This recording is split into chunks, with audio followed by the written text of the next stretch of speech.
talk I'm going to give is building a real-time platform using Kafka Connect and Kafka Streams. So, high level, this is the plan. Look at streams, Kafka, capturing streams, and processing streams, and Kafka as a stream data platform. So, why streaming? This is a bold claim that our CEO made. All your data is event streams. When you look at an example like this is a product view. We have time, user ID, product page, product detail.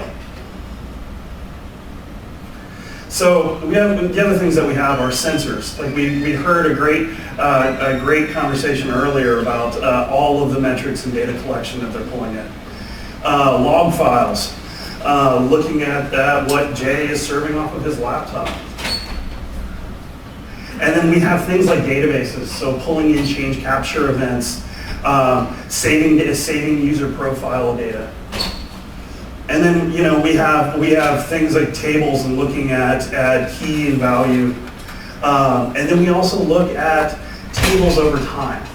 And we look at our data in representations that are generically streams. So over time, we place. So the next piece that we have is we also think about event-centric thinking. So taking in data from your mobile app, web app, APIs, pulling it into a streaming platform, and then also placing it in items like Hadoop. So how do companies actually do this? It's a giant mess. So this is an approximation of what LinkedIn looked like before they came up with the concept of Kafka. They noticed that every single time they were doing something, hey, I'm doing the same horrible ETL code over and over again, different systems, so on and so forth. At the end of the day, they wanted to come up with a data pipeline and an event stream. And so what they came up with was a streaming platform. Let's come up with a coordinated place to land everything. And since we're all at a Kafka meetup, we already have a good idea of where we're going with this. So now, the idea is we already write the data once, let's read it multiple times. So we've gone over the streams. What is Kafka? I'm gonna kick through this. We all know this because we're all here. So the last data from LinkedIn that we have are 1.2 trillion messages written per day, 34 trillion messages read per day, 1 petabyte of stream data, and thousands of downstream engineers. So at Confluent, we support clusters from a few megabytes per second through to 30 and 40 petabyte a day clusters. So, and as we've seen, look at all the names that we've seen so far, the adoption is huge.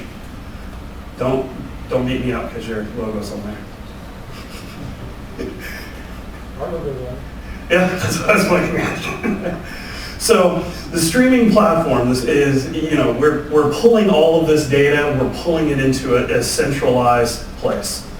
So now, the idea is how do we do this and how do we do it in the least amount of code possible? The next piece built into a Kafka is now let's take all of these individual connections and individual pieces and let's abstract those. Let's make connectors to do this work. So a great example, a great flow that you'll see all the time is, hey, I want anytime something happens in this transactional store, I want an event to happen. I want that to end in Kafka, and maybe I'm not at the point where I want to, or I'm capable of taking the write directly to Kafka. We see a lot of times what happens is systems grow organically. You have this one database that all the action in the world happens there. So now every time we add a new system, we just put more load on this camel's back that's going to finally break. So the idea is well, use Kafka for that. Put a horizontally scalable system in place and leverage the data, pull it using change data capture or some other technique, place it into Kafka. And then now downstream, we have a search application. We want to keep that up to date, but nobody wants to write code to take it from X and put it to Y. You're lucky somebody out there has written an Elasticsearch connector. You go ahead and plug in your Elasticsearch connector, take the schema and data that you have, and then write that to Elasticsearch. So Kafka Connect does all the hard work for you. So it handles scale out. It's built around Kafka. So you can the same things that we've seen so far. We're using multiple partitions to scale out and increase throughput. You can do the exact same thing with Kafka Connect. One of the pieces that it does for you is it's able to handle all of the process restart, process failures, and all of that is done dynamically. And then you can have a centralized management as well as centralized schema management. So I brought this data on. I'm going to onboard this new downstream system. Maybe it's Hadoop, maybe it's a streaming platform. But the other key is knowing what that data is and being able to use a tight binary format like Apache Avro. And so now we're in a situation where we Kafka all the things. We, as a developer, the only thing I have to focus on is pulling my data into Kafka or writing the data out. So building the Connect connector is amusing to say, but it's also pretty easy. Your task is to just take whatever data source you're working with, and you really just break it into a schema of what the data looks like and a record, and then pass those off. You don't have to worry about any of the other tasks of dealing with Kafka, any of those pieces. All of the configuration settings, all of the security settings, they're all there by default. So we talked a little bit about getting data onto the cluster and taking the data that we have written to the cluster and getting it to other systems. But what if I want to actually do something with this data once it arrives to Kafka? So we've talked about a couple different types of apps. Mainly so far we've just talked about moving data from one place to another.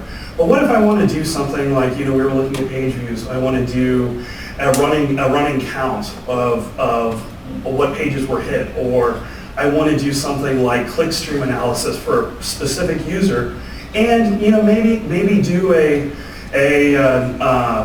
some type of recommendation.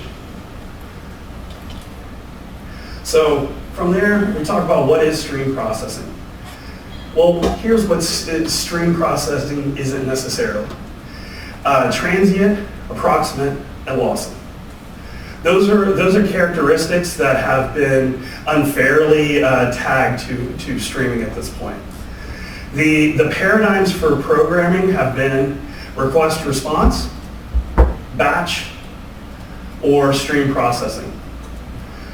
Everybody knows the request response. It runs the world. I issue a request to a web server processes it, sends back a response. Batch has been around longer than a lot of us have been around. Stream processing is the new idea, is thinking about things like doing a continuous query, keeping a continuous stream of events going and doing some action against those. So you can think of a stream processor as an event-driven microservice. Think of doing, in a retail perspective. Think about doing, keeping track of sales, shipments, doing price adjustments, doing reordering, shifting things between locations based on inventory. These are all things that would benefit from quicker response times. Not being tied to the data usually shows up at 3 a.m. and we can usually start our reporting at 6. So the problem is stream processing has hard parts. Partitioning, scalability, semantics, fault tolerance, state, windowing, reprocessing. Right off the bat, Kafka Streams is designed to be a simple library. It can be, the hosting of it can be as complex as running it in Yarn. It can run in Mesos or Docker, or literally it can just be something you start in the middle of your process. So take Confluent recently released the Confluent Control Center, which is an end-to-end monitoring solution, completely built on Kafka Streams. So the other key features it has is data flow style windowing, and it has some great time windowing features. So one of the things that I've had to deal with in big data systems is handling the arrival of late data. With Kafka Streams, you can tell the code how to reprocess that. If I see a time window show up again, I can reprocess that entire time window, yielding a new result, which goes great with the compacted tables you were talking about. So, and it's also no micro batching. So Spark, to achieve its throughput, will typically batch. So your smallest window, I think as of the latest version, is a second. But for the previous versions, it was a minute. So with Kafka Streams, you can process things on an individual basis. So you can have millisecond response times if needed. So when you look at power versus complexity, or simplicity, I'm sorry, the goal here is to have something that's simple and easy to use. And this is right about where we would say it is. So the overall ecosystem and the look and feel that we're trying to accomplish is being able to take a source, be it anything. It could be there are sources out. Kafka and Kafka Connect is open source. It's part of the core Kafka, and there's actually a fairly vibrant community building connectors. So you can have data sources be things such as syslog. There's NetFlow out there. There's your spool directory sources, things like Cassandra. There's HBase, Solar, Elasticsearch. So these are all these different connectors that you don't have to implement yourself. And so the idea is to be able to take data in, massage that data, place it on another topic, and send it off to my downstream system. So now, as of when our founders left, this is what their data architecture looked like.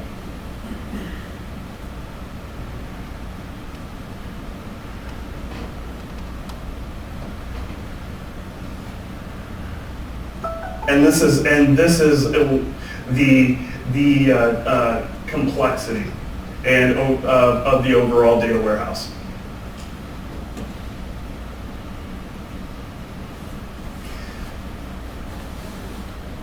So with the stream, now the heavy lifting that you have to do is the streaming integration. The processing and the analytics those come after. So what is Confluent? Confluent is the Confluent platform is Kafka plus some things. We manage schemas. We have clients that work well with Kafka and are feature complete. We just released a Python client that's built based on libRD Kafka. So actually fully feature complete with Kerberos, SSL, everything works there.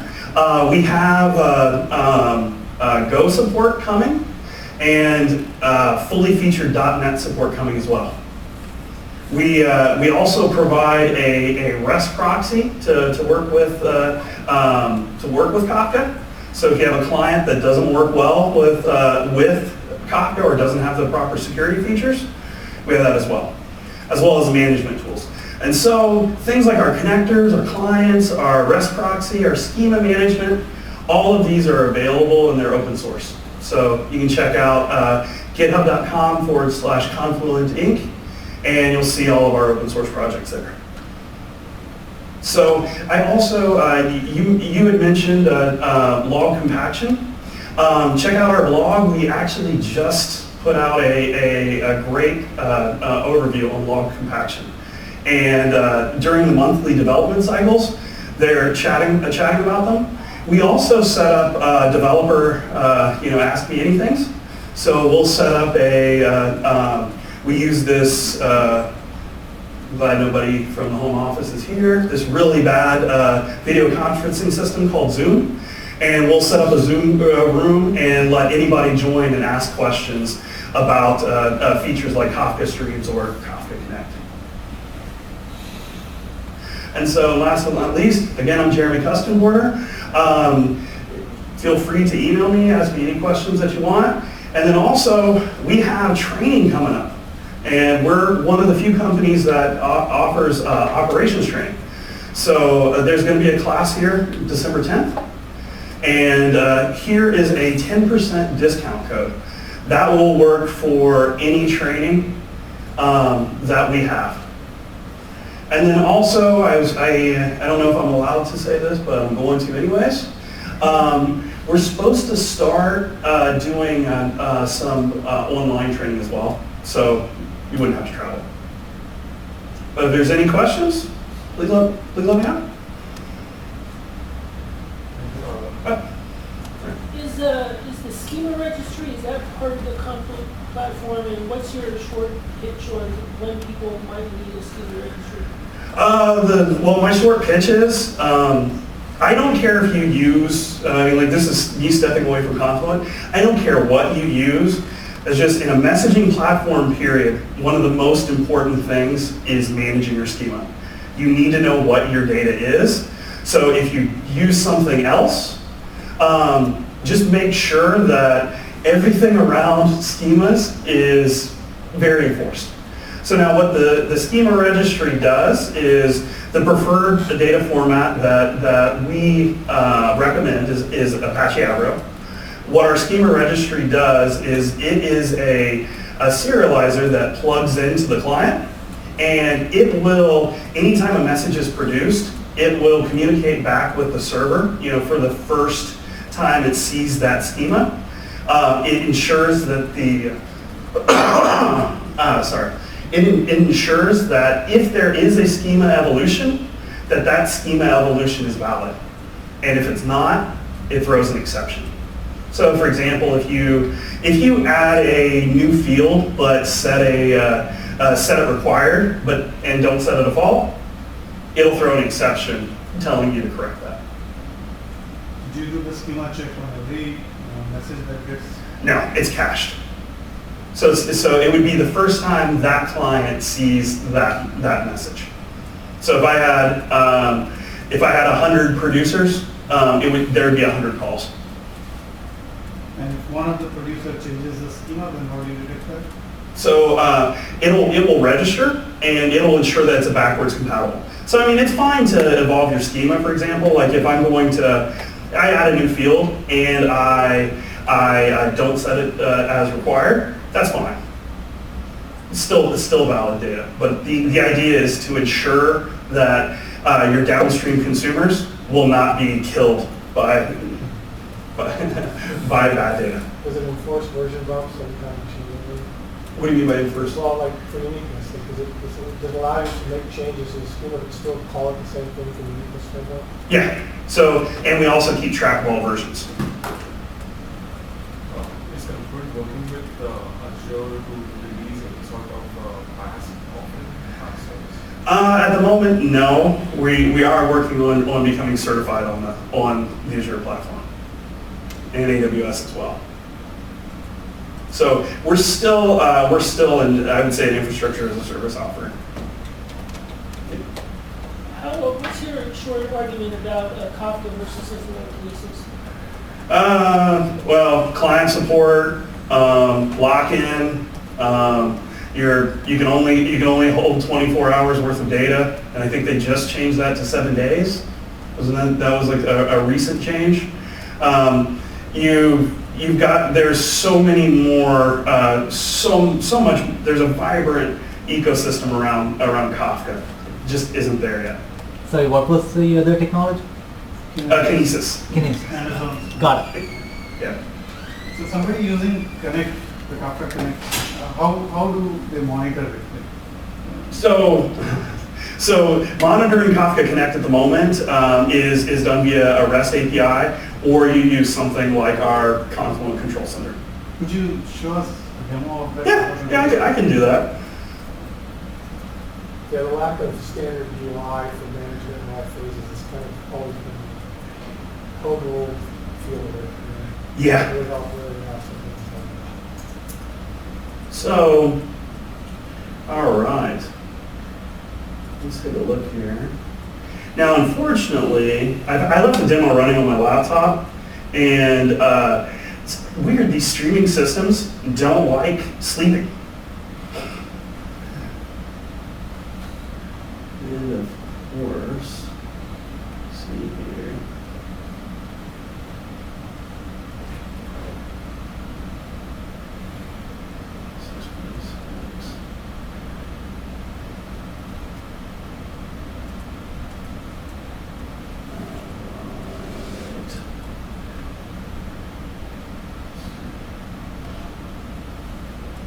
Alright. Yeah, actually, I'm sorry, I wasn't prepared to actually show the demo. Alright, let's see here. So, what we have here, move this. So the way, right off the bat, to explain how this works, Confluent Control Center is, it works as a set of client interceptors that get added to your client config. So in order to enable this for any application, it's a one-line config change and add a jar to your class path. And so basically what it does is within Kafka 10, there's a new feature called client interceptors. And it takes a look at the messages that you're sending, and over a given time period, it puts together a checksum of them, and then sends those along in a Kafka topic. So one of the things that I can do here is I can give you a look of your end-to-end flow. So for example, starting from, we were talking about an aggregate data center earlier. You aggregate, you have your local data center rights, and then you aggregate that to your main cluster. We're able to help you understand what is my end-to-end latency. When am I falling behind? And let's see here. And here's an example where, which is kind of hard to see. The orange here is when we're seeing a period where we are violating our SLA.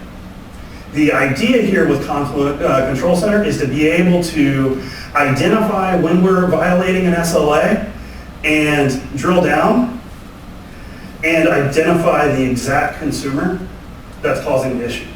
So then you can do some mitigating actions against that. And our first version doesn't have alerting enabled. We took the feedback. Pretty much the feedback was everybody picked up something like this and says, I don't want your system sending me an email. And what we did is the next version we're going to be rolling fairly soon has an API to integrate with other systems so that you can push this into Datadog or Nagios or whatever your system of choice is. And so the idea here is to be able to identify that process 1932 on my Vagrant image, which is causing my laptop to run really hot, to identify that that is the consumer that's falling behind and go out and do a mitigating action. Or be able to identify things like Elasticsearch. Elasticsearch is falling behind and identify that and do some actions to mitigate it. And then the other piece we have here is management of Kafka Connect. I'm a huge fan of Kafka Connect. I love writing sources. I keep releasing them all the time. One of the cool features about Kafka 10, the Kafka 10 API with Connect, is we force you to tell me what your config is.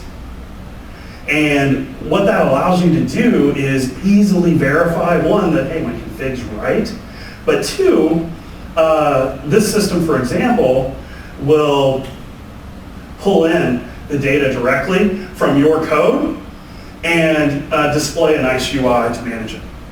And then this system can be used to manage your tasks across a large cluster.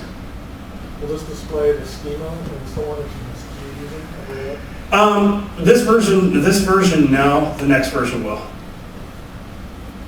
So yeah, it's amusing because we also get into conversations. Like what happens a lot of time is organizations, they start with ActiveMQ or they start with MSMQ, and then they start, or sorry, not MSMQ, but MQ series, and they'll get to a point where it just falls over, and it won't scale anymore. So the problem is talking with those customers. That whole era and what they have as far as messaging features is just incredible. In the big data space, where we just don't have that.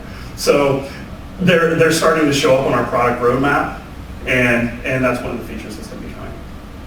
Does this support multiple clusters? Mm-hmm. So, I mean, the interesting thing is it's literally a Kafka Streams application under the hood, and you're writing data to a Kafka topic. So it could be the cluster you're working against, or it could be another Kafka cluster off to the side. But you can use Mirror Maker, and you can replicate the data around. There's a lot of capabilities. So isn't there a circular dependency? I mean, you're using the same platform to monitor that platform. So if Kafka goes down, then this don't tell me anything. So that in a scenario like that, we would recommend that you would run another aggregate cluster for it. Where do you store your aggregated data? So you're getting data from Kafka, doing stream processing. So the data is stored in the Kafka topic. What is the storage? What kind of storage you're distributing the data? You're building this, So in this case, the data for the time series data we were showing, that's actually stored in Kafka. One of the features that was added in Kafka 10 is there's actually a message timestamp per message now. One of the next features that's going to be rolling soon is the capability to actually query and see when that timestamp showed up.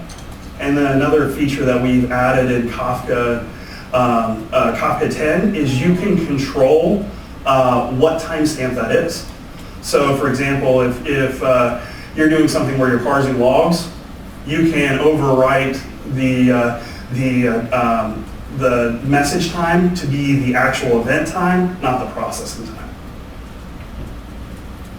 So in the context of real-time streaming, could you talk a little bit about the support that Kafka provides for doing things like network alignment between data coming from different sources? So I mean, there is support for time windows. And so you can do time buckets across both of the sources, and then join on a specific key or like a composite. So you said this platform is based on Python, This is based on Java. Java. Yeah. Something completely something. So we did release a Python client that's based off of the C client librd Kafka, which is a high-speed C client. We've actually seen it show up in auto racing, of all things. And the going forward strategy for Confluent is to build clients around the C client. With something like is there anything in the works to be compatible with like the reactive streams spec? Well, I mean, you're talking about the overall reactive manifesto? Well, I'm familiar, like there's a reactive Kafka that the Opera folks have put together a light end. Yeah. I'm wondering if I see that as an alternative to Kafka Streams or something that would integrate, well, it wouldn't integrate at that point, but. Well, I mean, we actually partnered with Lightbend, Okay. and they're a partner I actually really like, because we complement each other really well. So something like reactive Kafka, though, would be really an alternative to Kafka Streams. Yeah, it definitely is. And sort of a plus at that point, it would give you a lot more like the back pressure on that, right? Yeah, so I mean, it definitely does have some features there, and it really depends on what you're trying to do for each individual use case. So, in your reactive world, you're not going to be doing as much aggregating. It's more about real-time request response. So there was a slide showing simplicity and power. Mhm. So where do you place Sampa in there? So, I think that's interesting. I would place Samza around where I would, probably between Spark and Flink. It's amusing if you look at our API, and you're going to notice a lot of similarities, because the devs that worked on Samza work for us now and work on, yeah. Can you elaborate the differences between these Kafka Streams and Sampa? So yeah, the main idea behind Kafka Streams was to build something that's very lightweight. They didn't want to be in a scenario where you need a large infrastructure to run it. And so, didn't want to have, I mean, Psalms is a different case, but like if you look at Spark, which a lot of people are familiar with, you either run that with, run it on Yarn with a whole Hadoop cluster backing it, or you set up Spark masters with Spark executors.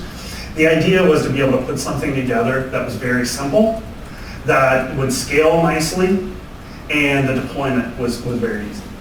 So like, for example, I have customers that just use Docker Swarm. They literally have a main class, they give it some configuration details, it pops up, they coordinate with Kafka, and they join consumer groups and start running. And then for a deployment, they use continuous deployment and just roll through and update them. And they update their offsets, and the next one comes up and picks up where it left off. I have if I only use this platform for extreme applications and processing. So what about the windows? How do I choose the window, and how do I choose the throughput partition? So does it have something or? So the throughput and the partitioning of Kafka Streams, it's all based on Kafka topics. So it'd be how you partitioned your Kafka topics. So it communicates with Kafka with the producer and consumer API. So it comes down to is you need to have a good understanding of how much data you're going to be ingesting versus how many downstream consumers that you're going to have, and how fast you can serve that data. So there's actually a great blog post on our website that Jun Rao, one of the founders, wrote. It tells you how to actually do the calculations and figure out what should be my partition size. It also matters underlying storage and the cluster. Mm-hmm. So yeah, I mean So it has to, you have to. So you definitely need to know what can I serve from a single machine and extrapolate from there. I'm sorry? So everything about the Confluent platform is open source. The only proprietary component is the interface I just showed you guys. So, but everything else is open source.